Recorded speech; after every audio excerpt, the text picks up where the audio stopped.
Um, I think this is something we all struggle with, right? Yeah. Like finding that balance between work and life Yeah. and, actually having time for ourselves. Yeah, it's tough, right? It is. So I thought for this deep dive, we could tackle the overtime problem. Oh, I like it. Yeah, You with me? absolutely. Yeah, let's cure that overtime addiction. Yes. That's actually the name of the book we're going to be looking at for this deep dive. Oh, cool. Cure Your Overtime Addiction. It's by Yukio Matsumoto. Okay, yeah. And what I really liked about this book is it really gets into the why of overtime, not just the how to get rid of it. Mm-hmm. And it makes you think about all the stuff you wish you were doing if you weren't, stuck late at the office. Yeah, I think a lot of people can relate to that. Right. So I thought we could start with a couple of the questions from the book that really kind of hit me. Oh, it hit me. All right, so question number 1. If you were going to be struck by lightning in 2 weeks, what would you do now? Whoa! Intense, right. Yeah, a little morbid. I know, but it makes you think. It does, yeah. Okay, so question number 2. If you could eliminate all your worries, what would you most want to do? Ooh, I like that one. Yeah, so 2 very different questions, but I think they both get at this idea of, if you weren't held back by fear or, whatever's keeping you from living your best life, what would you be doing? Definitely. And it really highlights how precious time is, right? Like we Well, don't have unlimited time, so we got to be intentional about how we're spending it. exactly. And I think that's where this idea of persistence comes in. And Matsumoto talks a lot about this in the book. Right. So he basically says, like, the key to changing this whole overtime thing is like making a firm decision Okay. to stop working overtime and then actually sticking to it. Easier said than done, though, sometimes. Oh, totally. I mean, that's kind of the whole point of the book. Yeah. But he's basically saying, like, it has to be a conscious decision, and you have to be willing to push through, those moments when you're tempted to just stay late and finish one more thing. Mm-hmm. Yeah. I think we've all been there. Right. And I think it's helpful to think about it like a habit. Like you're trying to break a bad habit and create a new good one. Yeah, like quitting smoking or something. Exactly. It's about changing your behavior over time. Makes sense. And another thing I really liked about the book is how Matsumoto emphasizes the role of leaders, like managers and bosses. Okay. He says, like, if a manager consistently leaves work on time, it can actually have a ripple effect on the whole team. Oh, interesting. Yeah, because it kind of sets the tone. It's like leading by example. Exactly. Yeah. So it's not just about individual effort. It's also about creating a culture where work-life balance is valued. Absolutely. I think that's so important. All right, so we've talked about mindset and persistence, but I want to get into the nitty-gritty. Practical stuff. Yeah, how do we actually enjoy our work more? Okay, that's a good question. Because, let's be honest, sometimes work is just work, right? Yeah, for sure. Even if you generally like your job, there are going to be days when it's just like, ugh. So how do we deal with that? Well, I think this is where Matsumoto's ideas about finding joy in work come in, and I think that's a really interesting approach. Okay. Because he's not saying we all need to, like, find our dream jobs or, quit our jobs and follow our passion. Right. He's talking about finding ways to engage with our work more actively, like, maybe through learning. Okay. Like really diving into something related to your work or finding those little connections between your work and your personal interests. Oh, so like if you're a software developer and you also love music, Yeah, exactly. you could like explore how technology is being used in the music industry. Yeah, or maybe you could use your coding skills to create music-related projects in your free time. Yeah. So it's like finding those little overlaps Exactly. where your work and your passions kind of intersect. Yeah, and I think that can make a big difference in how you feel about your work. Absolutely. Huh. But what about those of us who like fall into the trap of working long hours, even if we don't necessarily enjoy it? Yeah, I think Matsumoto calls that overtime syndrome. Oh, yeah, that sounds familiar. Yeah, and he describes it as like this feeling that you need to finish everything in one day, or you're constantly feeling short on time, and you start to believe that working overtime is like a badge of honor. Oh, yeah.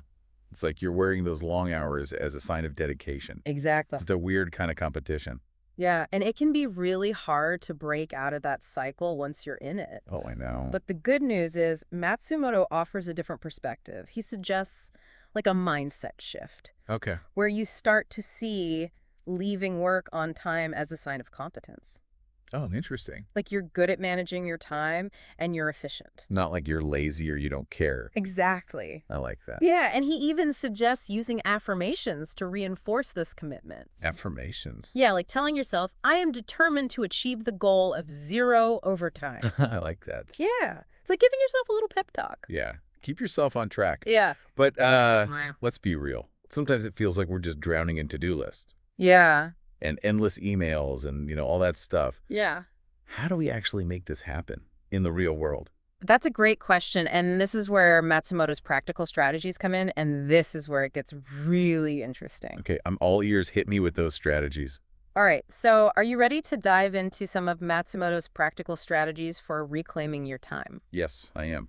Bring it on. Okay. So one of the things Matsumoto talks a lot about is setting time limits, Okay. like actually giving yourself a deadline for each task Okay. and then working ahead of schedule. So like breaking things down into smaller chunks and giving yourself mini deadlines. Exactly. And I think that can create a sense of urgency and focus. Okay, I like that. So instead of feeling overwhelmed by like a huge project, Yeah. you're just focused on like, okay, I got to get this one little piece done by this time. Makes it seem less daunting. Yeah. And speaking of focus, you remember how we were talking about enjoying your work? Mm-hmm. Well, Matsumoto believes that tackling those important tasks in the morning, Okay. when our energy and focus are typically higher, can make a big difference. Oh, so he's like an early bird kind of guy. He does seem to favor the early bird approach. Yeah, Oh. I'm more of a night owl. Yeah, I hear you on that. But actually, Matsumoto suggests that even night owls can benefit from like gradually shifting their sleep schedule. You think so? Yeah, he argues that like by tackling those crucial tasks in the morning, Yeah. you kind of set a positive tone for the rest of the day. Okay. And then maybe you can even free up your evenings to like pursue those passions we talked about. Okay. Yeah, that makes sense. I guess I could try it. Yeah, worth a shot, right? Okay, so we're getting up early, tackling those big tasks, but how do we even decide what to focus on? I mean, there's always so much to do. Yeah, and I think that's where the Pareto principle comes in. Have you heard of that?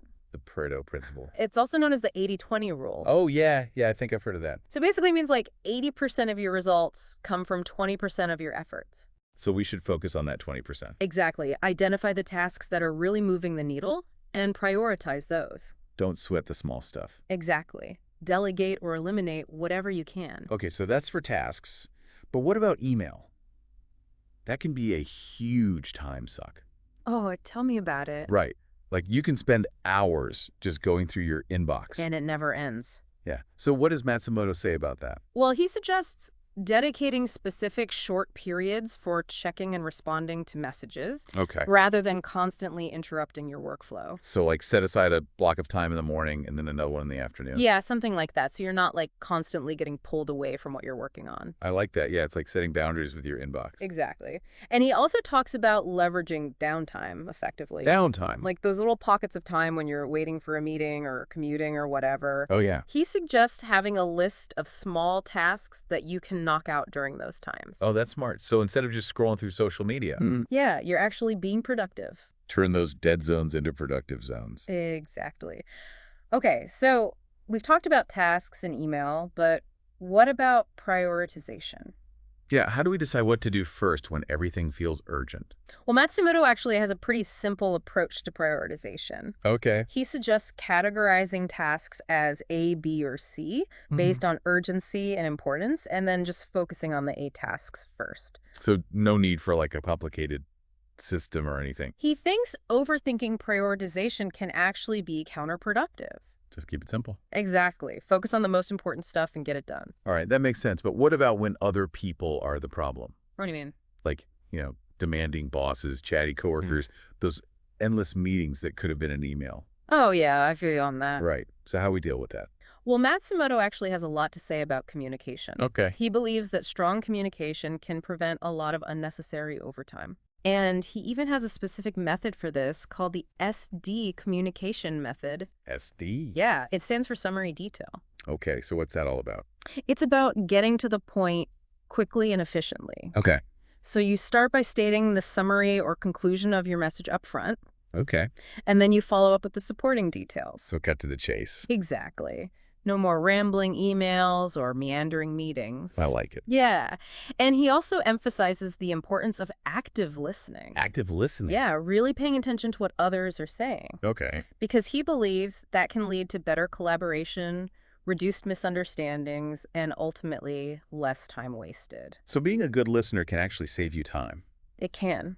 But okay, what about those times when you're asked to take on more than you can handle? Ugh, yeah, that's a tough one. Like when your boss asks for a favor. Right, or your coworkers try to rope you into some after-work thing. Yeah, so Matsumoto offers a three-step process for gracefully declining. Okay, tell me more. So first, you start by communicating your willingness to help, Okay. but then you state your limitation. So, like, I'd love to help. Exactly. Then you offer alternative solutions. Like maybe suggest a later deadline or delegate a part of the task. Yeah, exactly. And finally, avoid dwelling on the reasons why you can't help. Just a simple, I'm unable to take that on right now. Exactly. Clear and respectful. I like it. And remember, saying no is a form of self-care. Oh, I love that. Saying no is self-care. Yeah, we should put that on a t-shirt. All right, so we've got all these strategies and techniques, but how do we keep track of it all? It's a lot. Yeah, I know it can feel overwhelming, but this is where Matsumoto suggests keeping a work journal.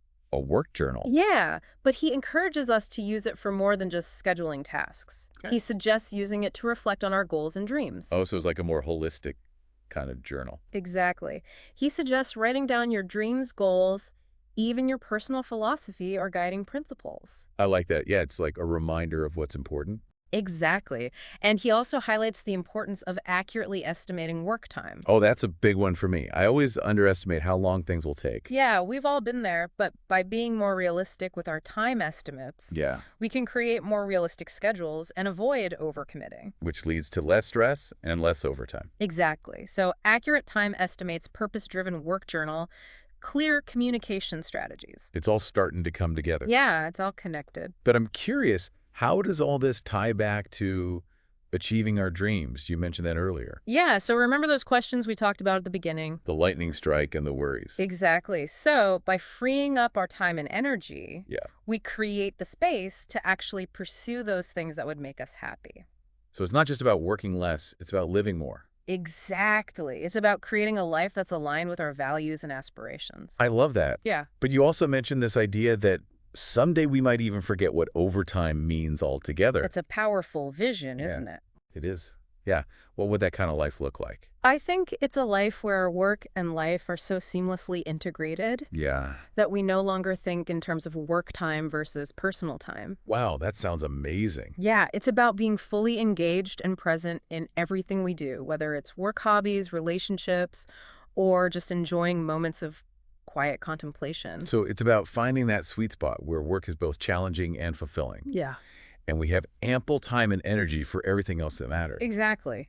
But how do we get there? Where do we even begin? Yeah, that's the big question. Well, according to Matsumoto, it all starts with a simple but profound question. Okay, so what is this profound question that's going to lead us to this overtime-free utopia? Well, it's the one we talked about earlier. Remember the lightning strike? Oh, yeah. If you were going to be struck by lightning in 2 weeks, what would you do now?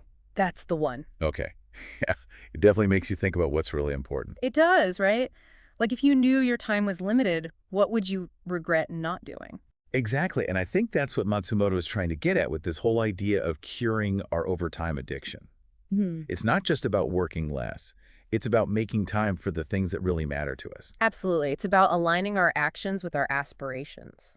But how do we actually do that? I mean, it's easy to get caught up in the daily grind and lose sight of the bigger picture. It is, and that's why Matsumoto suggests writing those dreams down Oh, in really? your work journal. Oh, so it becomes like a vision board kind of thing. Yeah, kind of. He suggests writing down your dreams, goals, even your personal philosophy. Interesting. So it's not just about scheduling tasks. It's about connecting with your aspirations. I like that. And to make those dreams even more real, he suggests breaking them down into specific goals with timelines. Exactly. So instead of just saying, I want to travel the world, Yeah. you set a goal to visit a specific country by a certain date.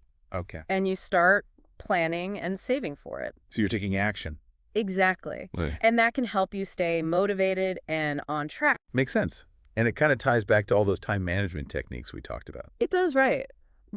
By being more efficient and intentional with our time, Yeah. we create space to pursue those bigger goals. Absolutely. But let's be real. We're not going to be perfect at this all the time. Oh, of course not. There will be setbacks. We'll slip back into old habits. Yeah, but that's okay. It's all part of the process. Exactly. It's about progress, Yeah. not perfection. And I think that's what I love about this book.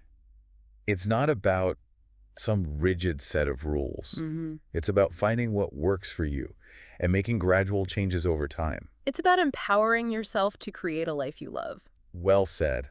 I think this has been a really insightful deep dive into cure your overtime addiction. Me too. We've covered a lot of ground. We have. But I think the biggest takeaway for me is that we have the power to design our own lives. Absolutely. It's not always easy, but it's definitely possible. And it's so worth it. All right, so to all of you listening, we hope you found this conversation helpful. Yeah, thanks for joining us. And remember, you don't have to be stuck in the overtime trap. There's a way out.